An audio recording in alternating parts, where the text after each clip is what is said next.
So I went to VidCon again this year, 5th time in a row. Super Seniors, what up? It was amazing, much more so than the past couple of years. So VidCon's always sort of this, for the last couple of years, since they moved to the Anaheim Convention Center, been a little bit hit or miss for me as far as enjoyment. In 2012, I was the volunteer coordinator, as some of you know, and it was an intense experience. I was supposed to have more than double the amount of volunteers that I had, and we were running an entire conference of 7,000 attendees, basically on a small, tiny skeleton crew.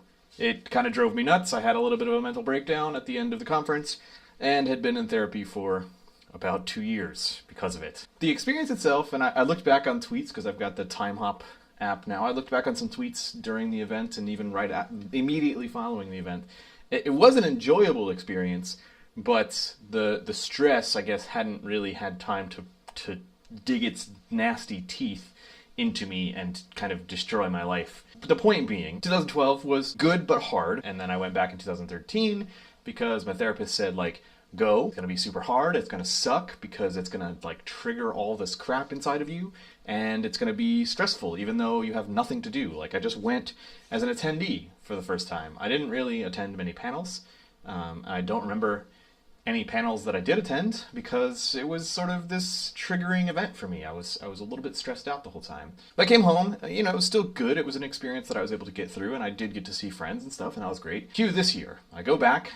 I've had 2 years of full therapy now, and I go back, and it's amazing. It was so much fun to just be at VidCon. I went to a bunch of panels. I got to see a bunch of friends. I got to just enjoy the conference for what it was again. So the second bit of Something Somethings is that I was on a video with Mike Rignetta from PBS Idea Channel, and I really enjoyed it. We talked about spoilers. You can see that in either a link in the description, or I'll link it at the end of this video as well.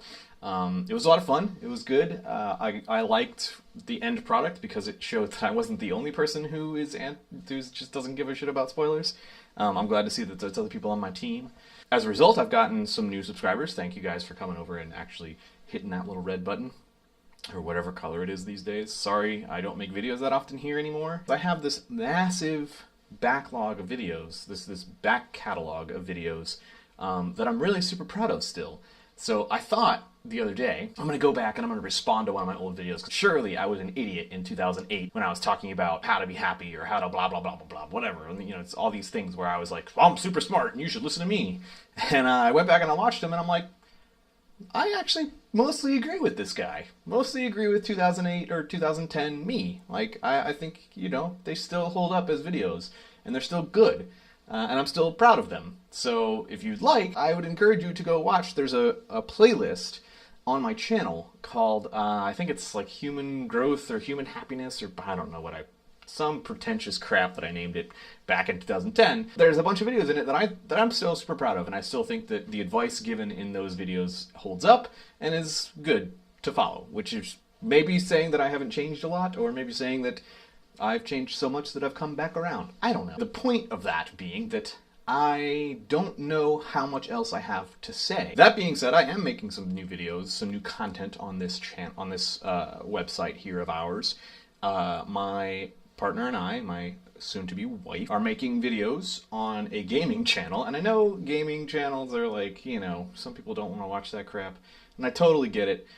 We are treating the cooperative video game thing as a podcast more than a gaming channel. So, we talk about our recent episodes. We talked about spoilers again. We talked about my wife just got a new tattoo, and we talked about that. We talk about stuff, and it's a podcast format more than it's a video game thing. VidCon is sort of the YouTube New Year's, right? So you make some commitments to yourself about how you're going to treat your YouTube channel or your online persona or your online presence or whatever.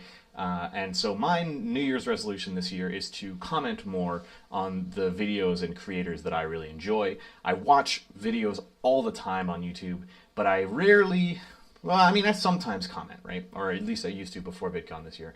I would comment every once in a while, and it would be a thing that I did, but it wasn't like a commitment of like, I'm going to comment on this video with something meaningful and good and start a conversation, have that conversation. Because my personal and the most enjoyable thing for me on YouTube making videos was having conversations and comments, and having viewers and myself and other people just like participate in some kind of conversation that happens down there. The reason I say that is if you want to hang out with me, even though I don't make videos as often as I think I want to, because they took away the video response mostly, I do make responses in text format now, and if you follow me on Google+, you will get to see all that stuff that I talk about. It's also a great way for me. I use Google+ as a discovery tool, so I see what my friends are commenting on, and I go check them out, so I've discovered lots of good channels that way. Blink Pop Shift was actually a channel that I discovered through a Leslie comment that she made on Google+, so it was great. Anyway, this jacket is hot, so I'm going to take it off. You guys have a wonderful day. Bye-bye.